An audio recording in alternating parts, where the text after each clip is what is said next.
너는 마주보기를 거부하는 너 자신의 일부를 두려워하고 있다. 그리고 그 두려움이 너를 안에서부터 서서히 무너뜨리고 있다. 네가 묻어둔 그 분노 아직도 사라지지 않았다. 네가 외면한 그 수치심 여전히 네 삶의 결정을 대신 내리고 있다. 대부분의 남자들은 자신이 선하고 고결하며 모든 것을 통제하고 있다고 가장한다.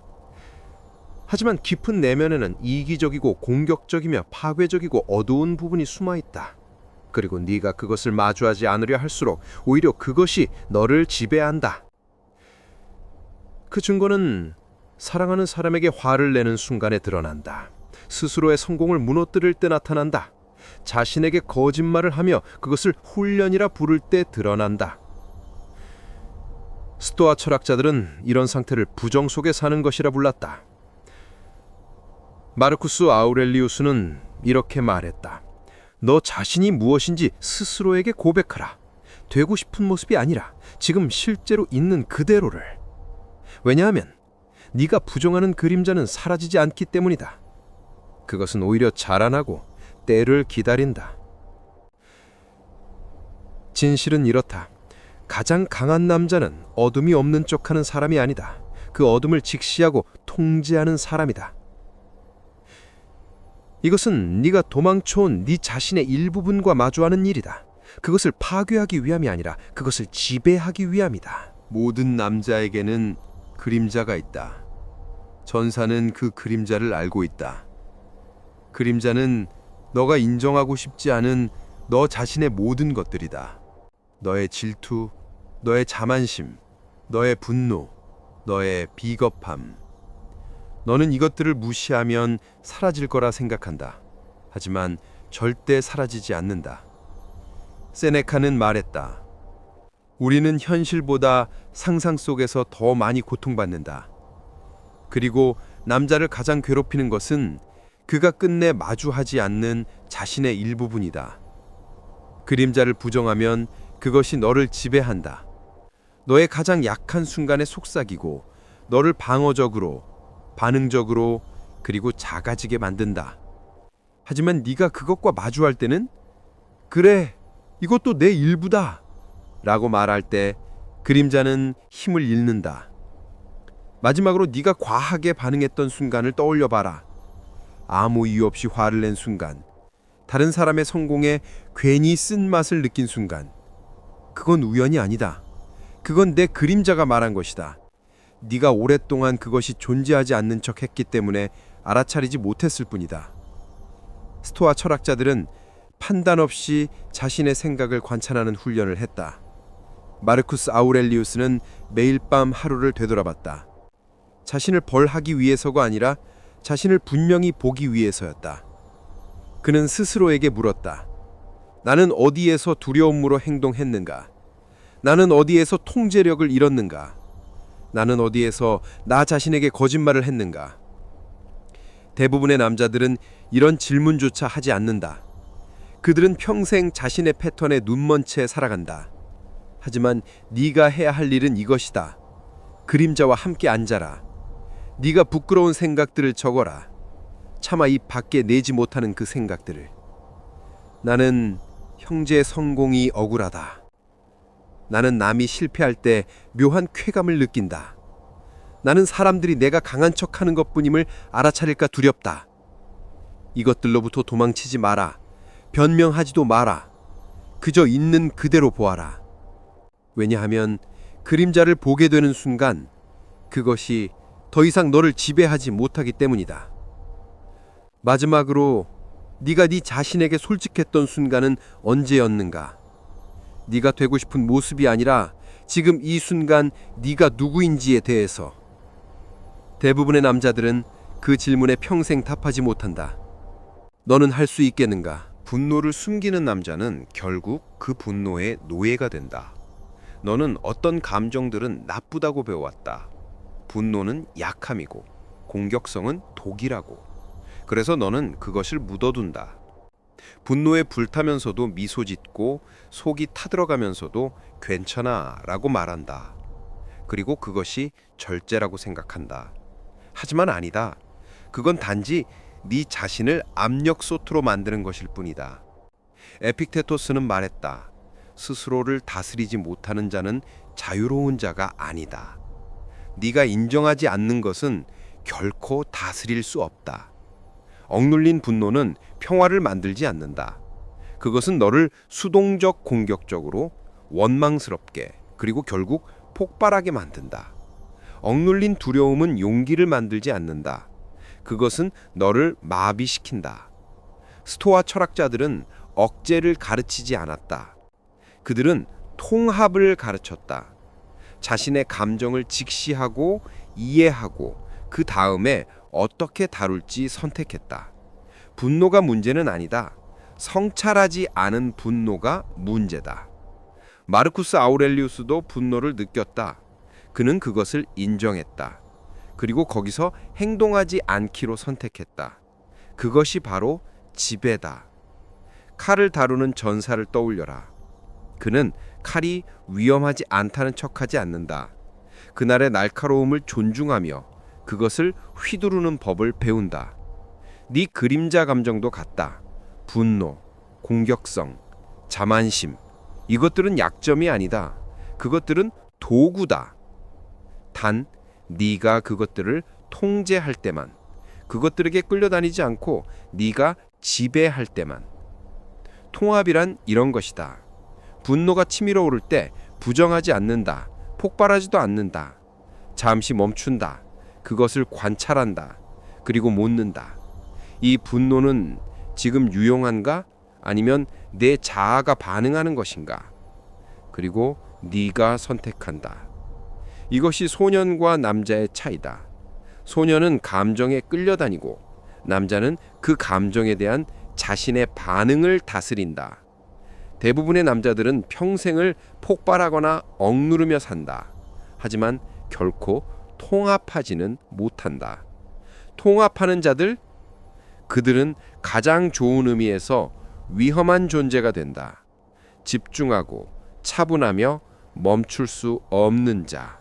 네가 부정하는 결점이 결국 네 아킬레우스의 약점이 된다. 너는 네 약점을 알고 있다. 모두가 그렇다. 그것이 자만심일 수도 불안감일 수도 혼자 있는 것에 대한 두려움일 수도 있다.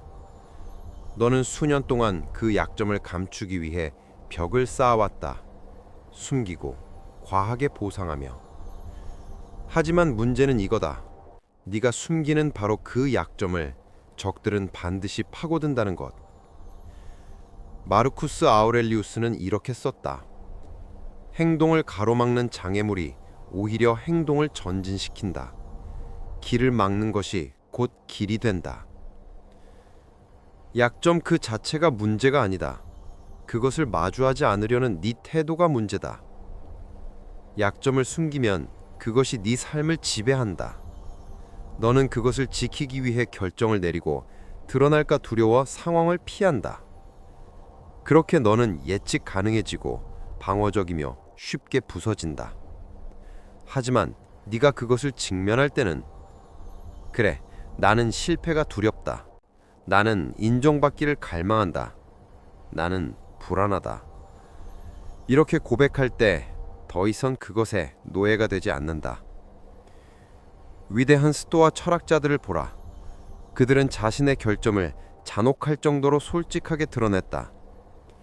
세네카는 평생 분노와 싸웠다고 인정했다. 그는 그것을 숨기지 않았다. 오히려 연구했고 글로 남겼으며 다스리는 법을 배웠다. 그 솔직함이 분노가 없는 척 했던 자들보다 그를 더 강하게 만들었다. 이제 내 가장 큰 불안을 떠올려라. 어떤 대가를 치르더라도 지켜내려 했던 그것을. 그리고 상상해봐라. 그것을 더 이상 숨기지 않고 그냥 인정한 채 앞으로 나아간다면 너는 방어에 쓰던 에너지를 멈추고 그 에너지를 공격에 쓸 수 있을 것이다. 연습은 이렇다. 내 가장 큰 약점을 찾아라. 생각만 해도 불편해지는 바로 그것. 그리고 그것을 드러내라. 세상에가 아니라 네 자신에게 큰 소리로 말해라. 나는 거절당하는 게 두렵다. 나는 인정을 갈망한다. 나는 내 지능이 불안하다. 그 순간 그 약점이 얼마나 힘을 잃는지 느껴봐라. 스토아 철학자들은 두려움이 어둠 속에서 자란다고 믿었다. 빛으로 끌어낼 때 그것은 줄어든다. 약점은 네가 존재하지 않는 척할 때만 위험하다. 그것을 직면하라. 받아들여라. 그리고 그 위에 네 삶을 세워라. 밑에 질문. 평생 숨겨온 너의 단 하나의 결점은 무엇인가? 댓글로 남겨라. 아무도 평가하지 않는다. 우린 모두 짐을 지고 있으니까. 스스로에게 거짓말하는 것은 누구에게 거짓말하는 것보다 더 나쁘다. 너는 스스로에게 이야기를 만든다. 정당화하고 변명한다. 나는 질투하는 게 아니야. 그냥 그가 자격이 없다고 생각할 뿐이야. 나는 화난 게 아니야. 그냥 열정적인 거야. 나는 두려운 게 아니야. 그냥 신중할 뿐이야. 이 모든 것은 거짓말이다. 그리고 너도 알고 있다. 에픽테토스는 말했다. 이미 알고 있다고 생각하는 것을 배우는 것은 불가능하다.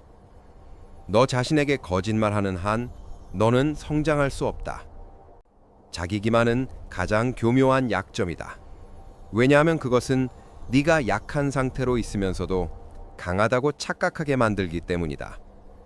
너는 스스로를 보호한다고 생각한다. 하지만 사실은 너 자신을 감옥에 가두고 있는 것이다. 스토아 철학자들은 급진적인 정직함을 실천했다. 남들에게만이 아니라 자기 자신에게도. 마르쿠스 아우렐리우스가 명상록을 쓴 것도 남들을 위한 것이 아니었다. 그는 그것을 자기 자신을 비추는 거울로 삼았다. 그는 자신의 결점, 실패, 모순을 강제로 직시했다. 왜냐하면 자기 자신에게 거짓말하는 순간 자유를 잃는다는 걸 알았기 때문이다. 마지막으로 네가 무언가 실패했을 때를 떠올려라. 그때 너는 자신에게 뭐라고 말했는가? 준비가 부족했다고 인정했는가? 아니면 상황 탓을 했는가? 실수를 인정했는가? 아니면 합리화했는가? 대부분의 남자들은 거짓을 택한다. 왜냐하면 진실은 아프기 때문이다. 하지만 스토아 철학자들은 이렇게 이해했다. 단기적 고통은 장기적 강함을 만든다. 오늘은 진실이 아프지만 내일은 그것이 너를 성장시킨다. 오늘은 거짓이 편안하지만 영원히 너를 약하게 만든다. 훈련은 이렇다. 네가 변명을 하고 있다는 걸 깨닫는 순간 멈춰라. 그리고 스스로에게 물어라. 이건 사실인가? 아니면 내가 사실이길 바라는 것인가? 만약 두 번째라면 그것을 고쳐라. 필요하다면 큰 소리라도. 나는 불운해서 실패한 게 아니다. 준비가 부족해서 실패했다. 나는 그에게 화난 게 아니다. 나 자신에게 화난 것이다. 이 정도의 정직함은 가혹하다. 하지만 그것만이 앞으로 나아가는 유일한 길이다. 자기 기만은 쉽다. 진실은 어렵다. 하지만 오직 진실만이 너를 자유롭게 한다. 대부분의 남자들은 이 글을 읽고도 아무것도 하지 않는다. 고개를 끄덕이며 계속 스스로에게 거짓말할 뿐이다. 너도 그들 중 하나인가? 너의 어두는 통제될 때 힘이 된다. 네가 직면하고 통합한 모든 약점은 무기가 된다. 분노를 다스린 남자는 갈등 속에서도 흔들리지 않는다. 두려움을 다스린 남자는 혼란 속에서도 용기를 가진다. 자존심을 다스린 남자는 승리 속에서 겸손하고 패배 속에서도 다시 일어선다. 스토아 철학자들은 본성을 제거하려 하지 않았다. 그들은 본성을 다스리고 방향을 주려 했다. 마르쿠스 아우렐리우스는 전사이자 황제였다. 그에게도 분노가 있었다. 공격성이 있었다. 잔혹함조차 있었다. 하지만 그는 그것을 길들였다. 규율로, 리더십으로, 정의로. 그림자를 다스린다는 것은 그것을 파괴하는 것이 아니다. 그것을 휘두르는 것이다. 불을 생각해보라. 통제되지 않으면 모든 것을 태워버린다. 하지만 통제하면 강철 단련한다. 너의 그림자도 마찬가지다. 공격성은 통제되면 자신감 있는 태도가 된다. 자존심은 통제되면 자기 존중이 된다. 두려움은 통제되면 신중함과 준비가 된다. 그러나 그 전에 반드시 마주해야 한다. 마지막 단계는 이것이다. 네가 부끄러워하던 부분들, 분노, 자만심, 불안, 그것들을 붙잡고 이렇게 물어라. 이걸 어떻게 쓸 수 있을까? 어떻게 없앨까가 아니다. 그건 부정이고 억압이다. 어떻게 쓸 수 있을까다. 분노가 있다면 그것을 훈련의 연료로 삼아라. 침묵했던 자리에서 일어서게 하는 힘으로 삼아라. 자존심이 있다면 그것을 기준으로 삼아라. 평범함을 거부하게 만드는 원칙으로 삼아라. 두려움이 있다면 그것을 준비로 바꿔라. 앞을 내다보게 하고 신중하게 하지만 비겁하지 않게 만드는 지혜로 삼아라. 스토아 철학자들은 결점을 철학으로 바꾸었다. 그들의 고통을 힘으로 바꾸었다. 너도 그렇게 할 수 있다. 단, 도망치지 않아야 한다. 너의 그림자를 직면하라. 이름 붙여라. 다스려라. 그러면 그것은 네 안에 있는 가장 강한 기반이 된다. 지금까지 부끄러워했던 약점 속에 숨어있는 힘은 무엇인가? 곰곰이 생각해보라. 대부분의 남자들이 듣기 싫어하는 진실이 있다. 너는 네 그림자를 세상으로부터 숨기고 있는 게 아니다. 네 자신으로부터 숨기고 있는 것이다. 그리고 매일 그렇게 할 때마다 너는 약한 채로 머문다. 스토아 철학자들이 위대해진 건 결점이 없다고 가장했기 때문이 아니다. 그들은 결점을 똑바로 바라보며 이렇게 말했다. 나는 너를 본다. 이제 질서를 따르라. 그러니 도전을 주겠다. 오늘 밤 잠들기 전에 혼자 앉아라. 휴대폰도 방해도 없이. 그리고 네가 피하고 있던 진실 하나를 적어라. 단 하나. 네가 되고 싶은 모습이 아니라 지금 네 모습 그대로. 그리고 결정하라. 계속 도망칠 것인가 아니면 그것을 다스릴 것인가. 왜냐하면 네가 그림자를 마주하는 순간 더 이상 그것에 지배당하지 않기 때문이다. 선택은 네 것이다. 대부분의 남자들은 이 말을 무시할 것이다. 다시 가장하고 숨기고 작게 살 것이다. 하지만 너는 대부분의 남자가 아니다. 그렇지 않은가? 너의 그림자를 부정하지 마라. 마주하라.